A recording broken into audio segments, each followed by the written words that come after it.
जी हां दोस्तों, गजब हो गया। जा रही योगी आदित्यनाथ की कुर्सी दिल्ली में लग गई क्या मुहर? जाति जनगणना और अमित शाह आखिरकार पड़ ही गए भारी। लेकिन केशव प्रसाद नहीं, किसी दूसरे शख्स को मिलेगी सीएम की कुर्सी। यूपी से दिल्ली तक मचा भूचाल। बहुत स्वागत है आप सभी का। आप देख रहे हैं द राजनीति का विशेष सेगमेंट, खबर और विश्लेषण। मैं हूं जब्बार खान। दोस्तों, ऐसा क्या गजब हो गया जब योगी आदित्यनाथ की मुख्यमंत्री की कुर्सी एक तरफ जा रही है, दिल्ली में मुहर लगने की बातें हैं, तो दूसरी तरफ केशव प्रसाद मौर्य को भी मुख्यमंत्री की कुर्सी मिलती हुई नहीं दिख रही है। आखिर ऐसा क्या हुआ कि जाति जनगणना का ऐलान करवा करके संघ ने और अमित शाह ने एक तरीके से योगी आदित्यनाथ की राजनीति के चारों तरफ घेराबंदी कर दी है? क्या उत्तर प्रदेश में अब योगी आदित्यनाथ बतौर मुख्यमंत्री जाति जनगणना के बाद में निष्क्रिय हो चुके हैं? क्या उत्तर प्रदेश में अब ठाकुर ब्राह्मण नहीं, ओबीसी जमात से आने वाला बंदा मुख्यमंत्री की कुर्सी पर बैठेगा? 2017 वाली स्थिति नहीं चल पाएगी। आखिर क्या है पूरा का पूरा माजरा? दोस्तों, मैंने जब सुना तो मैं तो हिल गया। और ये खबर जब मैं आप तक लेकर के आ रहा था, उससे पहले मैंने कई सोर्सों से इसके बारे में जानने की कोशिश की। कहीं से भी इसे खारिज नहीं किया गया। मतलब एक कहावत है कि अगर कहीं से धुआं उठ रहा है, इसका मतलब आग तो है कहीं ना कहीं, किसी न किसी शक्ल में। चाहे वो सिगरेट वहां जल रहा हो, चाहे आग वहां जल रही हो, या फिर भले ही किसी भी तरह की आग हो।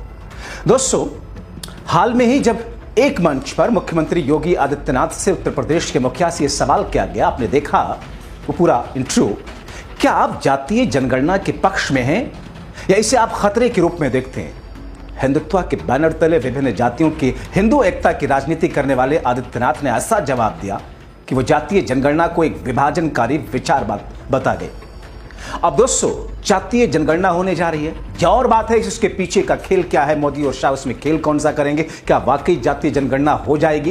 क्या वाकई जातीय जनगणना उस हिसाब से हो जाएगी जिस हिसाब से होना चाहिए? क्या वाकई जातीय जनगणना में वैसी भागीदारी सुनिश्चित कर दी जाएगी? क्या सभी सेक्टर में हो जाएगा? दोस्तों, ऐलान क्या है? जातीय जनगणना तो महज एक्सरे है, उसके बाद असली कदम तो शुरू होंगे। हमने देखा कई सारे फैसले ऐसे जो योगी आदित्यनाथ जिन्हें हटाने की कोशिश दिल्ली में बैठ करके गृह मंत्री अमित शाह पर बीते 3-4 वर्षों से 5 वर्षों से चल रहा था, जिनके ऊपर आरोप लग रहे थे कि योगी को हटाना चाहते, यहां तक कि अखिलेश यादव बार बार इसको लेकर के कटाक्ष कर चुके हैं। अब यह कहा जा रहा है 2025 आते आते हैं कि 2027 से पहले मुख्यमंत्री योगी आदित्यनाथ की जगह कोई और मुख्यमंत्री होगा। तो ऐसी स्थिति में जब जातीय जनगणना का फैसला हो चुका, ऐलान हो चुका, ऐसी स्थिति में जब संघ ने कमान संभाल ली, ऐसी स्थिति में जब प्रधानमंत्री के पद को भी ना योगी ना शाह को मिलने जा रहा है, ऐसी स्थिति में गृह मंत्री के पद पर रहते हुए अमित शाह ने वो कौन सी बाजी मारी कि उनको सफलता योगी के खिलाफ मिलती जा रही है? दोस्तों, आपको विस्तार से बताएंगे, मगर यह जानना जरूरी है आपके लिए कि जब उसी उत्तर प्रदेश में योगी आदित्यनाथ से यह सवाल किया गया कि साहब आप इसे कैसे मानते हैं, तो उन्होंने कहा कि यह हिंदू समाज के लिए विचारधारी विभाजनकारी विचार है, जिसे विपक्ष और विपक्षी दल हिंदुओं को बांटने के मकसद से आगे बढ़ा रहे हैं। और योगी ने यह भी कहा था, जब से मोदी जी के नेतृत्व में कल्याणकारी योजनाएं सबका साथ सबका विकास आगे बढ़ रही है, विभाजनकारी लोग जाति, क्षेत्र, भाषा के नाम पर बांटने का प्रयास कर रहे हैं। भारत विशेष रूप से सनातन धर्म के अनुयायियों को इससे सावधान रहना चाहिए।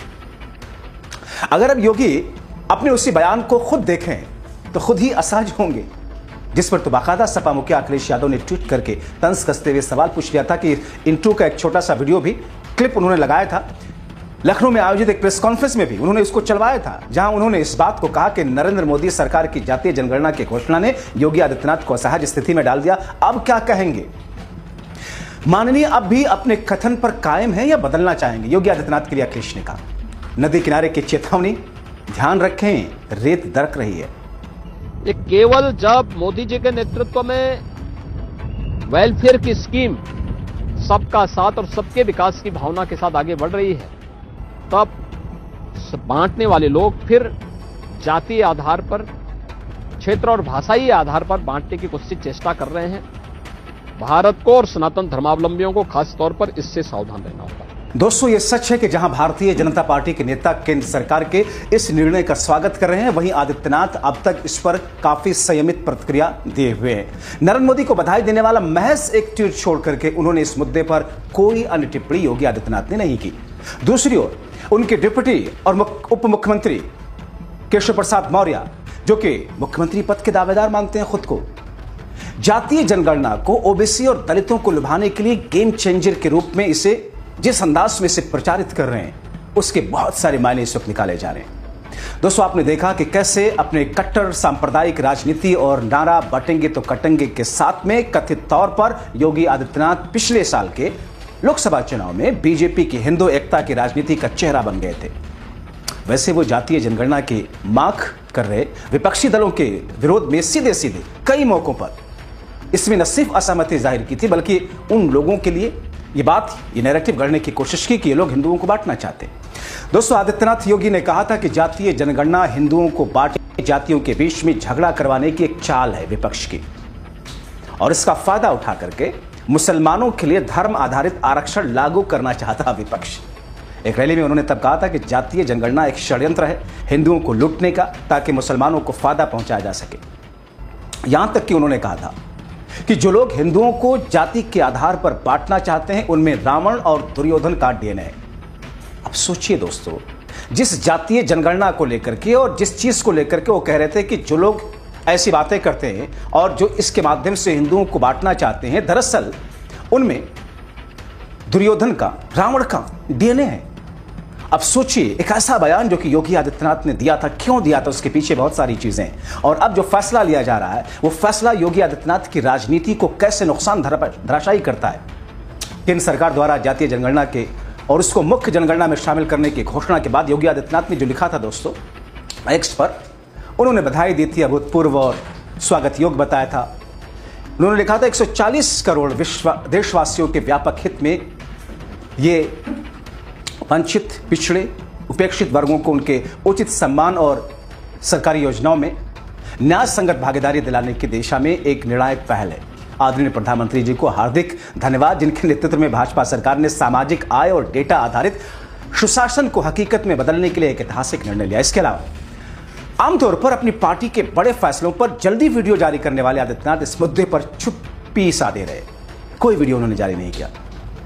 मगर इसके विपरीत आप देखें, योगी के उलट उत्तर प्रदेश में बीजेपी के ओबीसी के चेहरा अक्सर आदित्यनाथ से मतभेद रखते हैं। मौर्य मीडिया बाइट्स, अलग अलग पोस्ट, अलग अलग वीडियो में जातीय जनगणना के फैसले को ऐतिहासिक बताते हुए जिस अंदाज में जश्न मनाया, बहुजन राजनीति के प्रतीक काशीराम की प्रसिद्ध पंक्ति उन्होंने दोहराया था कि जिनकी जितनी संख्या भारी उनकी उतनी हिस्सेदारी। उसका सही इंतजाम पीएम मोदी ने कर दिया। ये दरअसल उत्तर प्रदेश के डिप्टी सीएम केशव प्रसाद मौर्य इस अंदाज में कहते रहे। मौर्य ने कहा कि पूरे दलित, आदिवासी और पिछड़ा वर्ग समाज ने जातीय जनगणना का दशकों से प्रतीक्षा किया। ये उन नेताओं के लिए एक सबक है जो जातीय जनगणना का राग तो अलाप रहे थे, लेकिन सत्ता में आने के बाद इस मुद्दे को कंबल ओढ़ करके सो जाने जैसा बना दिया। ऐसी स्थिति में दोस्तों, सपा प्रमुख अखिलेश यादव ने 2 मई को अपनी प्रेस कॉन्फ्रेंस में योगी आदित्यनाथ का वीडियो चलाया, जिसमें चुटकी लेते हुए पूछा था कि क्या माननीय अभी भी अपने उसी बयान पर कायम है कि जो जाति की बात करते हैं, जातीय जनगणना को हिंदुओं को बांटना चाहते हैं। दरअसल दोस्तों, देखा जाए तो योगी आदित्यनाथ की राजनीति हिंदू एकता पर आधारित है, जो जातीय पहचान को गौण मानती है। वो जातीय जनगणना को हिंदू समाज को बांटने की एक साजिश मानते रहे, खासकर विपक्ष द्वारा मुसलमानों को लाभ पहुंचाने के लिए उसे बताते रहे। इसीलिए जब केंद्र की मोदी सरकार ने जातीय जनगणना की घोषणा की तो उनके ये पहले के बयान और अब के बयान में टकराव देखने को मिल रहा है। ऐसी स्थिति में दोस्तों, एक तरफ प्रधानमंत्री मोदी ने जातीय जनगणना को आगे बढ़ाकर सामाजिक न्याय की राजनीति को एक नई दिशा देने की कोशिश की बात कही, ऐलान किया। दूसरी ओर योगी आदित्यनाथ जैसे नेता इसके प्रति उदासीन या आलोचनात्मक रहे।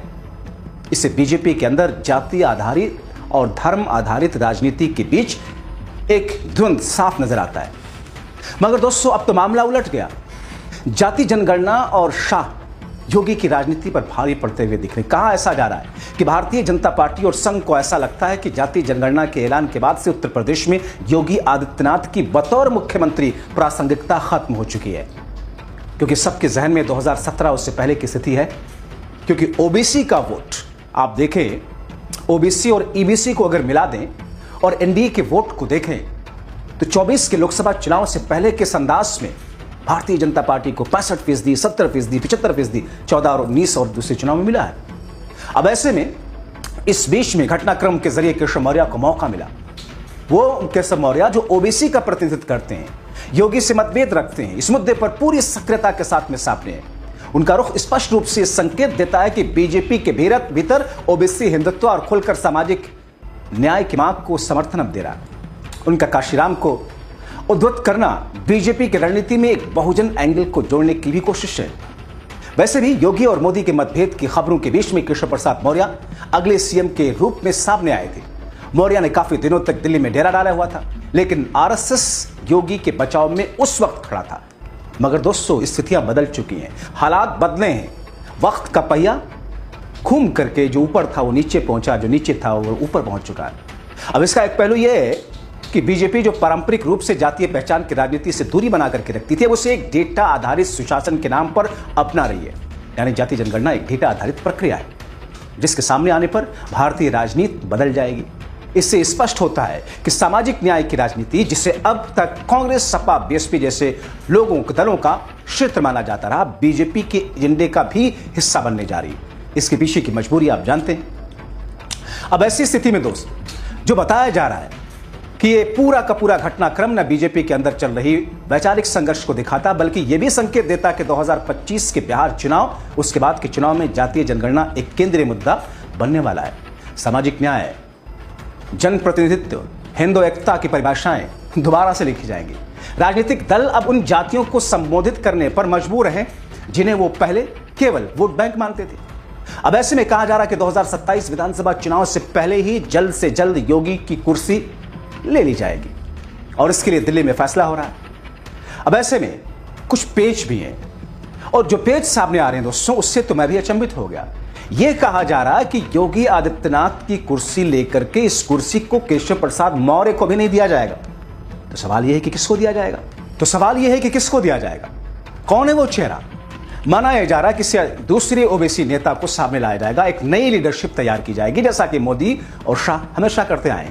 मगर क्या मोदी और शाह इस कंडीशन में अब हैं जबकि संघ ने कमान संभाल ली है कि अपने तौर पर लीडरशिप चलाएं? क्योंकि मध्य प्रदेश में हमने आपको दिखाया था किस तौर पर वहां पर भारतीय जनता पार्टी के अंदर एक ऐसी टूट-फूट मची हुई है जिसका प्रभाव अब उत्तर प्रदेश में भी देखने को मिलता है।